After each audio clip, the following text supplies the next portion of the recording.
I hid $400 million in assets from my parents and siblings that I earned by selling software online because I knew my family was very greedy. And one day, when my parents insulted me at a family gathering, I left home. I knew they thought I would come back and beg them, but when they saw me on TV for an interview as a youngest millionaire. So, they were shocked.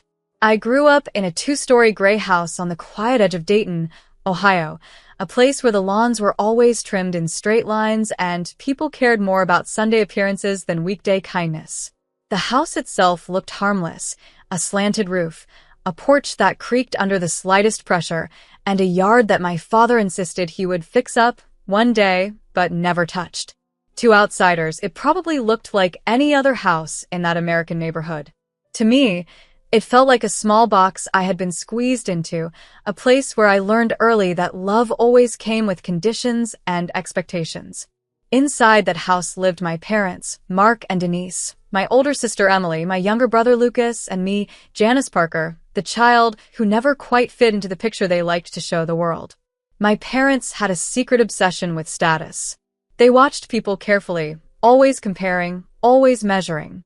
If someone down the street bought a new car, my father would spend the evening criticizing the purchase, pretending he didn't care. But the next day, he'd talk about how he deserved something nicer too. Money wasn't just money in that house. It was a tool, a ranking system, a way to decide who mattered. My father often sat at the kitchen table with the evening news flickering behind him on the old television. Whenever a story came on about a rich entrepreneur, a successful athlete, or someone who had made it, he would lean back, cross his arms, and say, "Some people are born winners, and some people just float around wasting time." He didn't point at me when he said it, but he didn't have to. His eyes always drifted in my direction, telling me exactly where he thought I belonged in that sentence. My mother, on the other hand, didn't bother with indirect hints. She cared deeply, almost painfully, about how we looked to our neighbors. If I wore the same hoodie twice in the same week, she'd wrinkle her nose and say, "Janice, no one respects a girl who doesn't care about her appearance." If my hair wasn't perfect, she'd comment on it the moment I stepped into the room. She saved her praise for Emily, who knew exactly how to act, exactly how to dress, and exactly how to impress the mothers and daughters on our street. Emily liked attention. She always had. She talked openly about wanting to marry a wealthy man one day and live in a big house in some other American city like Charlotte, Phoenix, or Denver. My parents loved that. They'd smile and say, "That's our girl," as if she had already won some invisible prize. Lucas, the youngest, quickly learned that if he talked about becoming a doctor or a businessman, he'd get rewarded too. My parents adored anything that sounded impressive. I was the odd one. I didn't dream about fancy houses or rich husbands. I liked quiet things, drawing, reading, and later, something that changed everything: coding. When I was 13, my uncle Robert visited from Columbus and gave us his old laptop because he had upgraded to a newer one for work. It was slow, heavy, and scratched, but the moment I opened it, I felt like someone had handed me a key. The screen had a crack in the corner, and the N key was missing, but it had internet. To me, that was more valuable than anything else in that gray house. At night, after everyone had gone to bed, I would sit cross-legged on my bedroom floor with the laptop balanced on my knees. The hum of the old fan was the only sound in the room. I watched tutorials, read forums, and took free online lessons from people in America and Europe who seemed to speak a language I wanted desperately to understand. I had no teacher, no guide, no one checking my progress. But I had a feeling deep in my chest that whispered, "This could be your way out." During the day, I told no one. Whenever my mother caught a glimpse of the screen and saw lines of code, she rolled her eyes and said, "Why are you wasting your time with that? No one makes real money doing computer stuff unless they're geniuses." She didn't say the second part out loud, but the implication was clear, and you're not one. She preferred that I take an interest in things she could show off: cooking, fashion, or anything that made me look like a normal girl. My father wasn't much better. If he saw me at the kitchen table with the laptop, he'd tap the wood impatiently and say, "Shouldn't you be doing something useful?" Useful, to him, meant something that fit their expectations, not mine. He wanted achievements they could brag about on weekends to people who didn't really care. So I learned to work in silence. I studied quietly, absorbed everything, and kept my excitement hidden. I didn't tell Emily because she would laugh. I didn't tell Lucas because he would tell our mother. And I definitely didn't tell my parents because every dream I ever mentioned in that house was either dismissed, belittled, or ignored until it disappeared. The strange part was that their doubt didn't crush me the way they expected it to. It fueled me. Every time my mother made a comment about my future, every time my father compared me to successful people on the news, I felt something inside me sharpen, like a blade being honed. I promised myself that if no one else believed in me, then I would. If no one else saw potential in me, then I would find it on my own. I remember one night clearly. I was 15, the house was silent, and a thunderstorm was rumbling in the distance. I sat on the floor with a laptop glowing softly in the dark, and I thought, one day, I'm going to build something big, something real, something that has my name on it. I didn't know how or when, but the belief settled in me like a seed planted deep underground. Everything I learned in that house, I learned alone. Every skill, every bit of knowledge, every small victory happened quietly, in the shadow of people who thought I would never amount to anything. They didn't know that while they were measuring my worth by their own narrow standards, I was slowly constructing a different kind of future, one they couldn't imagine and didn't deserve to claim. Looking back now, I realized that the gray house where I grew up didn't make me small. It only tried to. What it truly did was push me toward the life I have now. Without intending to, my family taught me the greatest lesson I could ever learn. If you want a life that belongs to you, you sometimes have to build it in secret. And that is exactly what I did. By the time I turned 19, my family had moved from Dayton to a slightly bigger house in Cleveland, Ohio. My parents described it as an upgrade, though it wasn't much different from our old place except for a red front door and a patchy yard with a dead tree my father insisted he'd cut down when he had time. He said that for 2 years, and the tree stood there like a monument to all the things he promised but never followed through on. The house had more space, but it felt just as small to me. I lived in the smallest bedroom, partly by choice, partly because my parents believed Emily needed more space for her things and Lucas needed a room that encouraged studying. By then, I was past the stage of hoping for approval. I didn't tell them much, especially not that the old laptop Uncle Robert had given us years ago still sat in my room, slow but reliable, like an old friend who never asked for anything. I had also bought myself a newer laptop. Well, newer was generous. It was a used machine I got from a guy named Nathan in a grocery store parking lot for $400. He handed it to me wrapped in a blanket from his trunk, and when I saw it actually turned on, I felt like I had won a lottery that no one else had bought a ticket for. That laptop was the real beginning of everything. I had spent years teaching myself how to code, and around 19, something clicked. I realized that all the little tools I had been building for fun, scripts, automation lines, tiny programs, could be useful to people who ran small online shops. Most of them didn't have time for tech problems. They needed simple solutions. So I built one. I spent 3 weeks working late into the night, my bedroom lights the only ones awake in the whole house. I tested it over and over, fixing errors and rewriting parts until it did exactly what I imagined. Help shop owners manage their emails, track sales, and automate boring tasks. The night I uploaded my program online, I remember sitting back in my chair, heart pounding, knowing no one in the house would understand what I had just done. I priced the tool at $19 a month because it felt reasonable and because I honestly doubted anyone would buy it. But 2 people signed up within the first week. I stared at my screen as the notification came through, $19, and I froze. It was such a small amount to anyone else, but to me, it felt like the universe had opened a secret door and whispered, "Come in." That first sale changed me. It wasn't about the money yet. It was the validation. A stranger thought what I built had value. A stranger believed in something I created, something my own family never showed interest in. I remember sitting cross-legged on my bed and staring at that tiny number until tears blurred the screen. It was proof that I wasn't invisible. I listened to my users carefully. One woman from Denver, Colorado, named Sophie, sent me a message saying, "This saves me so much time. You should charge more. I read that line 100 times. No one had ever told me that my work was worth more. So I raised the price. First to $39, then $59, then $99. And the astonishing part was that the sign-ups kept coming. Soon shops in New York, Chicago, and Los Angeles were using it. Then shops from London and other cities in Europe found it, too. It spread quietly, like a secret whispered behind doors. I didn't tell anyone in my family, not because I wanted to hide it then, but because I already knew what they would say. My mother would scoff at the idea that anyone paid for a little computer trick. My father would remind me that real jobs required real credentials. Emily would smirk. Lucas would shrug. So I stayed silent, building my world alone. When my revenue hit 6 figures, I realized I needed help with the legal and financial side.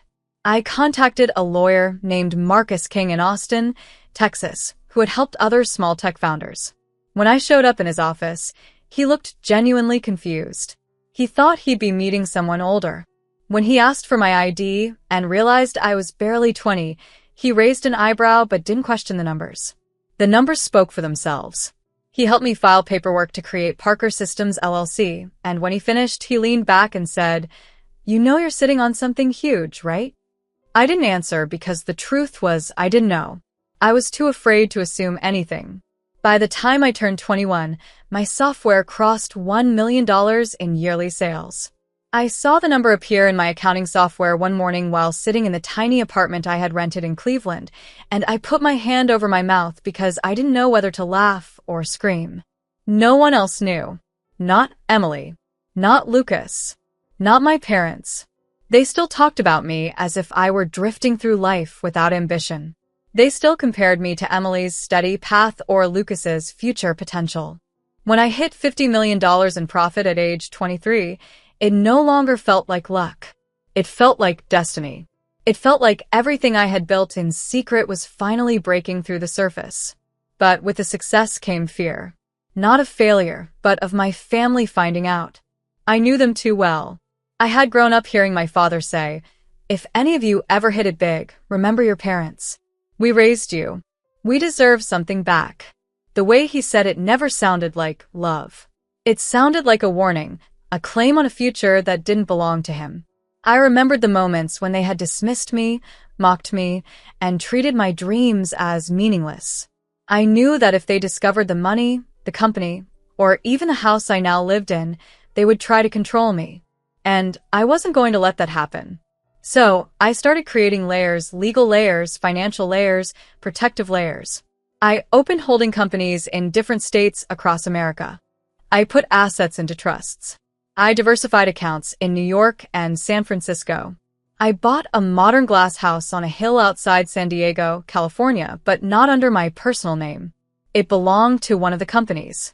I learned how to move quietly, how to protect what I built, and how to make sure that my success stayed mine. By the time I turned 25, my net worth had quietly risen above $400 million. And still, my family had no idea. To them, I was still the lost daughter who played with computers. The irony made me smile sometimes. Other times, it made me sad. Not because they didn't know, but because they had never cared enough to ask. Every so often, late at night, I would think about telling them the truth. But then I would hear my mother's voice in my memory saying, "You'll never make real money with that silly coding." And the anger would return. Not the kind that burned, but the kind that clarified. The kind that reminded me why I built a second life they would never be able to claim. So, I kept the $400 million hidden, not out of spite, but out of self-protection. It wasn't the money I was hiding. It was my freedom. My parents had moved to Houston, Texas 2 years before the gathering that changed everything. They loved telling anyone who would listen that it was a new chapter, though what they really meant was that the house was bigger and the neighbors were more likely to ask about salaries. The new place had white pillars, a wide driveway, and a front lawn that looked like it had been stolen from a magazine cover. The way my parents bragged about it, you would think they had built it brick by brick with their own hands instead of financing it through loans. To them, it was proof they had climbed some invisible American ladder. When they invited me to a family dinner there, I hesitated. Part of me hoped things might feel different in the new house, that somehow distance and time had softened them. But deep down, I already knew the answer. I still went, maybe out of habit, maybe out of a lingering hope that they would finally see me as a person instead of a disappointment. I booked a room in a hotel near downtown Houston instead of staying with them. When they asked why, I blamed it on work calls. The truth was simpler. I didn't want to feel trapped under their roof again. I arrived at the house early in the evening. My mother opened the door, wearing a smile that didn't reach her eyes. She hugged me quickly, like she was posing for a camera rather than greeting her daughter. My father approached next, giving me one of those stiff pats on the shoulder he used to give coaches or coworkers he didn't actually like. He looked me up and down and said, "So, still playing with your little programs?" The word playing hit me like a slap, but I swallowed the sting and walked inside. Lucas was already in the living room, talking loudly about his business classes in Boston and how he planned to get a job that paid at least 6 figures right away. Emily sat next to him with her husband William, the finance guy from New York City, who seemed to speak only in market terms. My parents adored him. They never understood a word he said, but they loved that he sounded important. To them, everyone had a neat label. Emily was the responsible one, Lucas was the future businessman, and I was the lost child, the one who drifted from one idea to another like a stray balloon that never stayed in place. We sat down at the long dining table, the kind that was meant to impress rather than feed. My mother fussed over the dishes, reminding everyone how much the set cost, as if the price tag made the meal taste better. Once we started eating, the conversation quickly turned into a performance. My mother began with, "Lucas is doing so well. His professors say he's top of his class." Then she glanced at me and added, "That's what a real future looks like." I smiled politely and cut my food into smaller pieces, pretending her words were harmless. But my father couldn't resist joining in. "So, Janice," he said, leaning back in his chair, "do you have a proper job yet? Or are you still, freelancing?" I replied, "I run my own software company." He laughed. It was loud, sharp, and completely dismissive. Everyone else followed his lead with subtle smirks, the kind people wear when they think they're being polite. "A company?" my mother said, shaking her head. "Janice, please. Don't embarrass yourself. You can be honest with your family." The room felt like it was closing in on me, each comment pulling the walls tighter. Lucas snorted into his drink. Emily looked at her plate, but the small smile on her lips said enough. I sat there quietly, feeling anger begin to brew in the deepest part of me. Not the explosive kind, but the cold, slow kind that makes everything painfully clear. I said softly, "You have no idea what I do. You've never asked. You've only judged." My father rolled his eyes dramatically, the way he always did when I strayed from the script he expected. "Don't start with your drama," he said. "You live in some tiny apartment, right? You can't even help with the family expenses. If you had anything real going on, you'd have proved it by now." He had no clue I could have paid off their house, bought the house next to it, and still had enough left to buy a mansion in San Diego. He had no idea that the chair he was sitting on was worth less than what I made in a single minute. But they never cared to ask. They only cared to measure. Then my mother said the line that shattered whatever thread was left between us. "We worry about you, Janice.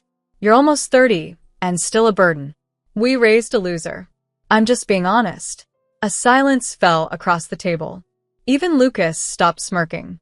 They stared at me, expecting tears, or maybe an apology. My heart was pounding, but my voice came out strangely calm. I placed my napkin neatly on the table and stood up. "I'm not a burden," I said. "I'm not a loser. And I'm not your problem anymore." My mother frowned. "Sit down, don't cause a scene." "No," I said. "I'm done." I walked out of the dining room, past the polished staircase and the overpriced chandelier. As I stepped outside, the warm Houston air wrapped around me like freedom. I got into my rented car and drove back to the hotel. I didn't cry. I didn't scream. I just felt an overwhelming clarity, the kind that comes when you finally stop pretending. In the hotel room, I packed my bag in silence. I booked the earliest flight back to San Diego, where my glass house waited, my real home, built with my effort, my ideas, and my independence. The next morning, as the plane lifted off, I looked down at the vast spread of America beneath me. My chest felt light, almost hollow, but not in a painful way. It was the kind of hollow you feel when something heavy has finally been removed. They think I'll crawl back, I whispered to myself. They think I need them. They have no idea who I am. And for the first time in my life, I realized they never would. 2 years after I walked out of my parents' house in Houston, I found myself sitting in the sunlit living room of my glass house overlooking the hills of San Diego, California. The Pacific stretched out in front of me like a calm blue promise, the kind I had never been given growing up.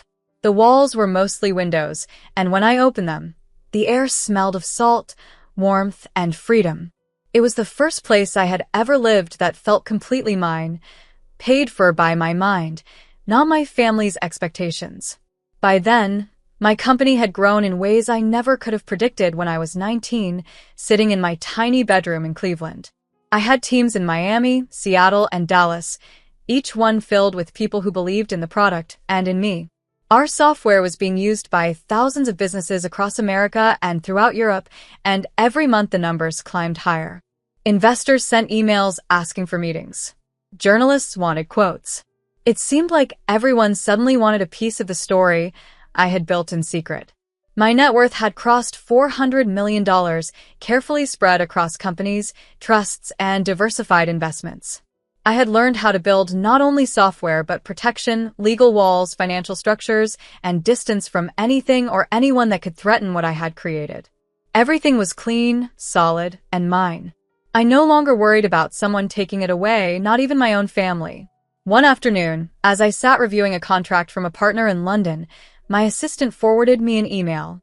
A well-known business channel in New York City wanted to interview me as one of America's youngest self-made millionaires in tech.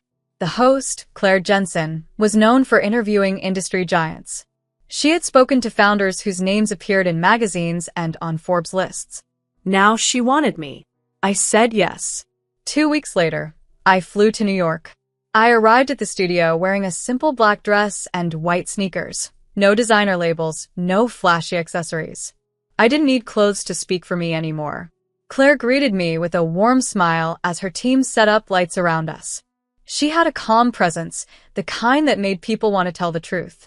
You know, she said just before we went live, most people your age aren't sitting on hundreds of millions of dollars. You must have some story. I returned her smile and said, "Oh, I do."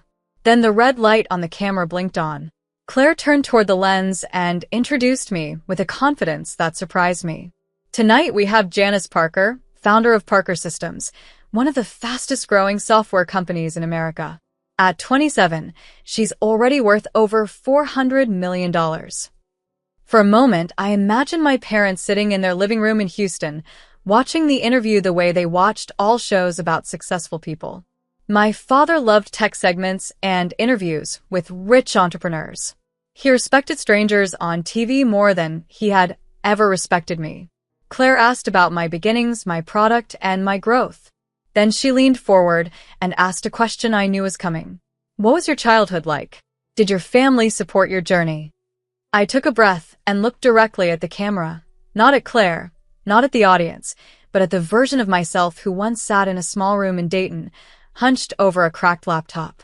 I grew up in a place where I was often told I would never be anything, I said.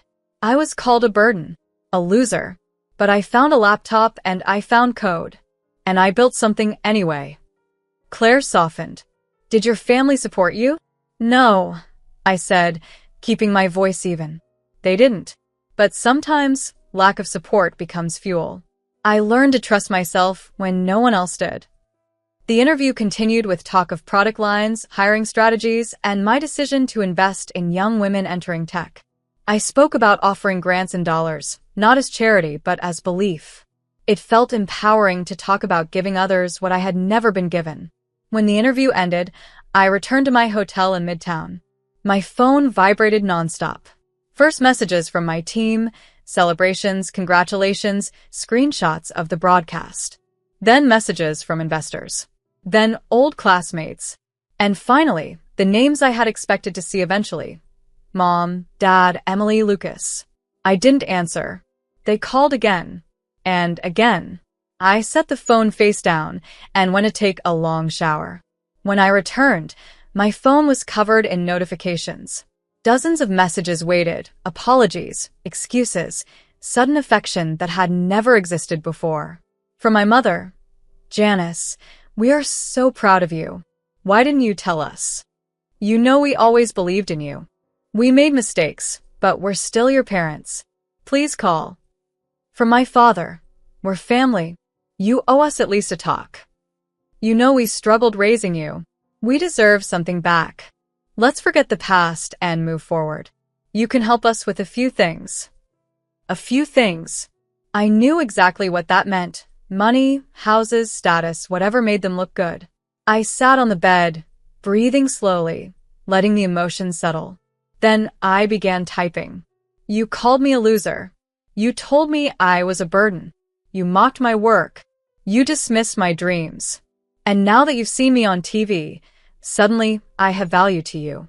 I remember everything. I am not your backup plan. I owe you nothing. I sent similar messages to Emily and Lucas, reminding them how they had played along, how they had laughed when my parents belittled me. Then I blocked them all.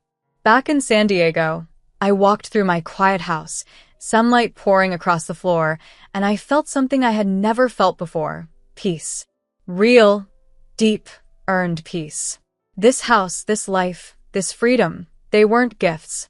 They were built from every moment I refused to break.